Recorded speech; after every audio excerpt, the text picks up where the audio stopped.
Hi, welcome to Quirky Queen's Journals. My name's Kirsten. So today I have some A5 300 GSM watercolour paper. Now I have just been doing some sort of watercolour messing about on, and so I've just took them with that, and then what I'm doing is I'm adding in some more solid shapes with the watercolours, because we're going to try different sort of mixed media techniques on these to see if we can turn them into anything special, which I think a couple of them did. So I'm showing you all the techniques that I'm using, but I don't show you on every picture because it would be very repetitive. Now this is black acrylic ink that I'm using, and I'm using it with a rigor brush, so it's got a very long, pointy, narrow brush head on it. And then I'm coming back in with the dropper of the acrylic ink just to give different line weights. And then after that I use, it's called a sticky stuff remover. I got it for £1 in the pound shop. It's like using, a debit card or a spatula or something. And I just sweep along those thicker black lines to create some more solid shapes. So I'm trying to add structure to these kind of watercolour blobs that I had to begin with, by adding in solid watercolour shapes and then using this black to try and, black's a very powerful colour, so whatever we do with it is going to be really dominant in the overall picture. And I like the way with this kind of spatula thing that when you, shuffle the black line across, scrape the black line across, you end up with, it's almost like a kind of rainfall, but quite a strong rainfall. So this is white ink from Windsor and Newton. And I'm just drawing circles and dots and then add in more circles. And I've done this on everything, all the pictures. This is really the preparation bit. The main thing that we kind of concentrate on is I do a lot of drips and we add in some collage. And I just think we end up with some very nice pictures that are very different. They all end up very different. So I'm using white paint this is fluid paint, so white is not transparent, but it's slightly less opaque where you can still see what's going on underneath, but this is pushing it back, it's muting it. You could just add some water to some heavy body white paint just to make it a bit less opaque as well. So I do find with these type of little art pieces that we add, we take away, we add, we take away until we're happy with it. So we keep parts of what we've done, but then we have a kind of more muted versions of what we've done. So that black has came slightly into the white, and we've also got the suggestion of the black shapes under the white as well. I spin the video round when it's drying time too. I do a lot of drying because if we were doing this on top of wet acrylic black ink, we would just have a big grey blob. So this is me going back over it, and that white had dried. And then I'm going back over it with the white and adding in more areas.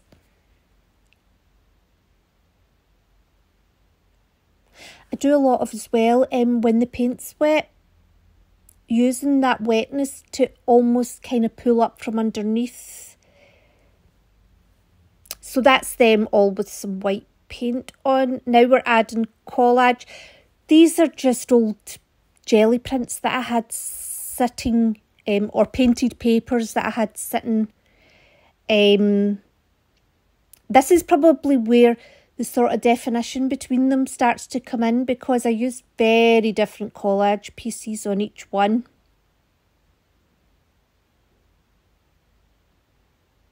This one actually has got a hint of words on it. The yellow ochre one there. And this one becomes like a face. Quite a comical face. Also, we've used a lot of watercolours in these pictures. They started off as watercolours and we've added watercolours. I find that they do come into, you know, the white paint when I'm applying it. However, it's more, if you don't rub it too hard, it's very subtle. But you can rub it quite hard and you can really reactivate that watercolour. And I like having that choice to be able to do that with the watercolours. One thing, you know, with the mixed media, there are some mediums that will reactivate with water and there's some that don't. And then you've got some like oil pastels which will resist other types of media going on top of them. So this is white acrylic paint mixed in with sunshine yellow ink from Windsor and Newton. This is a sort of navy blue, feels a bit Prussian blue actually, soft pastel, and this is black acrylic ink. So what I'm trying to do is the collage piece, I'm trying to mimic the lines that are coming from the collage piece and bring that into the main picture.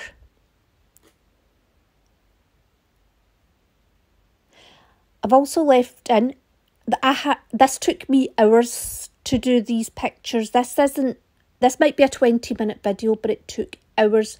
There's so much decision making, there's drying time, there's then, you sit and you look at them for ages deciding what to do next. Like a lot of the paint strokes are, you know, once they dry you have to go over them again.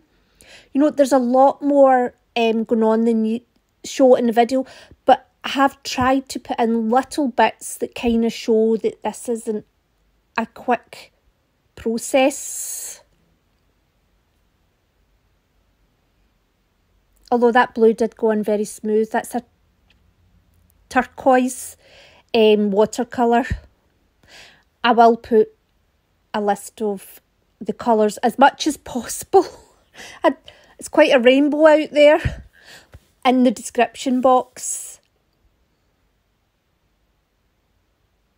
So this turquoise I'm able to reactivate, and it really works wonderful once we start doing the kind of dripping effects. So that was drying time. So this is me starting to do the dripping as well. Now on this piece that I have in my hand, I must have spent an hour on this technique all in. And I do it multiple times. I take away, I add on. And that's what helps make it look more natural, as if it is, you know, like water coming over a rock face or something. Whereas if I just did one set of yellow drips or blue drips coming out of that turquoise, it would be very... They wouldn't be connected. Oh, and I stand them up everywhere. Because once I'd done one set of drips, I thought, that's me showing you it standing up. And what I do as well is, so sometimes it's like a river and you sort of mop it up a bit. Sometimes it's, you know, it's ran and it's not a river anymore and you're mopping it up. Sometimes it's nearly dry. And then there's a time maybe when it's completely dry and you're kind of rubbing it away. So I was just spattering some Mars yellow watercolour on that picture. And what I was doing was I was trying to keep it in the sort of one triangle of the picture. This is old mauve. And what I did was, because of the colours of the collage paper that I've put on, I figured that, you know, the kind of yellow and purple seems quite strong here. And when I've dabbed some of that watercolour back off, it's actually added a wee bit of luminosity into the, you know, into the corner where it meets the collage paper. And it kind of gives, I don't know, to me it's kind of gives that sunset or sunrise look to it. This one reminded me ever so slightly of Klimt, but not really. I think it's just the fact there's gold on it. But this ended up really, really lovely and very, very rich as well. But again, we do a lot of dripping with it. And a lot of the dripping's quite slow. It looks like people just, you know, squeeze out some wonderful drips and it's all perfect. A lot of the time you're angling the paper. You know, you don't want to force it, but you are helping direct it. You're guiding it. And then you're adding on, you're taking away. And what I do as well is I use a black soft pastel to create a drip with as well, just to add a bit of variety into the texture of the drips. And you also spend a bit of time on it, and then you have to set it aside to dry completely. And then you come back to it. So it's not just a kind of one and done process, which is why it's helpful to have a few on the go at the same time. So I just put a slight mark there, and then soft pastel reacts with the water. So I'm adding some water on. So I had to put a bit of pressure on to help the soft pastel just blend in a bit more with the water. But you can really control how harsh the black soft pastel line stays and how much you blend it into the water. So I think it's like a sort of, you know, like an alien creature crossed with a jellyfish with the big long spindly legs. So we're just keeping the face sort of look here. I quite like it. I like how different the eyes are. What I did here for the drips was, so you've seen me putting on the black acrylic ink in a circle a few times, and then I've sprayed it out of the spray bottle with water. Now that's not something I would overly do, but in this case with the circle I knew I hadn't put on lots of acrylic ink, and as well I was angling the paper to try and control the drips coming away from the circle with the water. Now this is me reactivating the watercolour that was on there. Put quite a strong spray close up on that so that it really was quite forceful on the watercolour to make it reactivate. And then I'm adding it back into this because they've both got that same Potter's Pink, I think it is. No, it's Alizarin Crimson. It's quite a pinky colour. They've both got that watercolour, so I thought that would go in nice with the black and mix in a bit.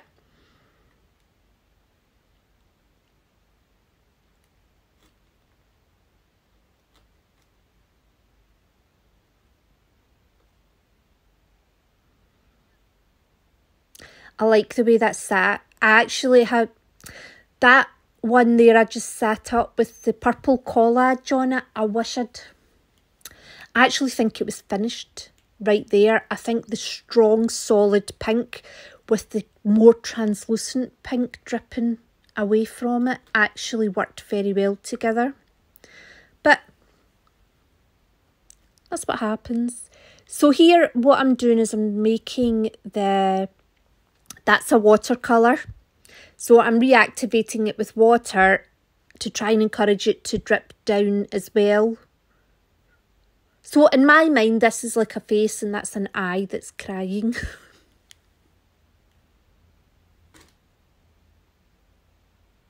It's just a concept in my head I was working with to make decisions. And this one feels landscapey. In fact, the three in that bottom left there feel landscapey. They all feel quite landscapey apart from the face one actually.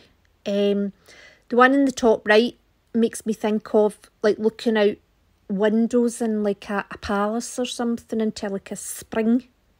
Well, it will do when I'm finished with it. So I'm just showing you more here. This is very much, I use this blue, phthalo blue acrylic ink. And what I'm doing is I'm trying to sort of connect the drips the way the collage paper's connected with the lines. And then I use damp tissue and I actually take most of that blue away. But it takes some of the underneath and it brings some nice kind of luminous lines in. So I discovered that when I was doing the bottom. See the way it's taken away what's underneath? That's because I've used a lot of watercolours. And they're sitting on top of acrylic paint in places as well, so they're easier to reactivate.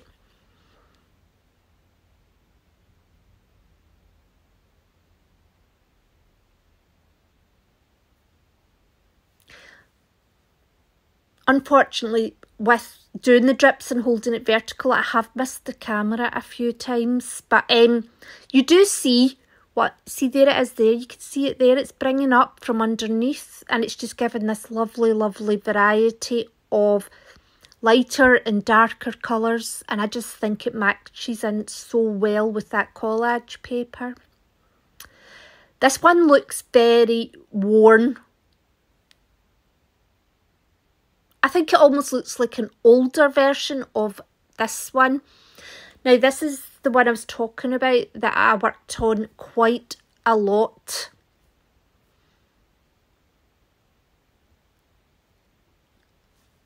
So I did spray a lot of water there, but the intention was to kind of make an overall wetness to try and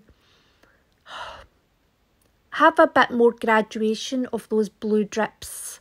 So it's as if those blue drips are coming out with less force. And then I reapply them again. I add in more yellow, I add in white, I take away. I do the dance with this one. So with the acrylic inks as well, it's just to think about, you know, when they're wet and they're kind of a bit more of a river, they're going to run a lot faster. How you hold the paper, you know, at what angle is... So if you hold it completely vertical, it's going to run a lot faster. But you could slow that down by tilting the paper more to a horizontal. And then you can tilt it at angles as well to try and, you know, maybe guide it slightly to the left or slightly to the right. I really enjoyed doing this. I've only ever really did drips before on the big canvases, I think. I've certainly never done it to this extent on, you know, small papers before, and I really, really liked it. And I think I learned a lot from it, because I think it'd be interesting when, you know, I'm brushing paint on to think about these things, about taking away, and not just taking away through like scraping or sgraffito or something.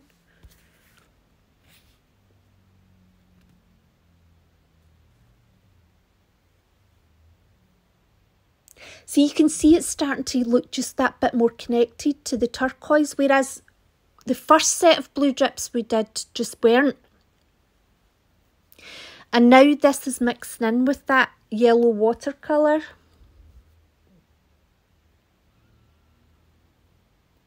I show a lot of this one because it's got so much of what I was referring to in it. And I think it's important for you to see that these things can take a long time, that they're not maybe, you know, as simple as it looks. They're not difficult, they're just, you know, they're a repetitive process. And there's lots of factors involved, like how you're holding the paper, how much you're using, etc, etc. What's underneath it as well. Because if there was oil pastel on there, then the acrylic ink drips, because the oil pastel would resist them, the drips would run very differently as well. Or if you had like texture paste or something, you would have like, you know, solid parts that would prevent it running down. So I think this is something that I will look at much more. So just previously there I used a wet paintbrush just with water to add in more drips because it took some of the blue away and left white drips. Do you know, you've got a lot more control over these than I thought you did. I thought these were very much a random, you know when they say random intuitive, but you really can control them. I think as well using a different size paintbrush and maybe not relying on the dropper so much would help too.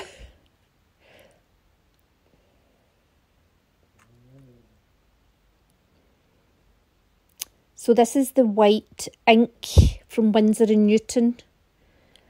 And what I'm doing here is I'm trying to bring it back up so it's almost got that kind of water foam look to it.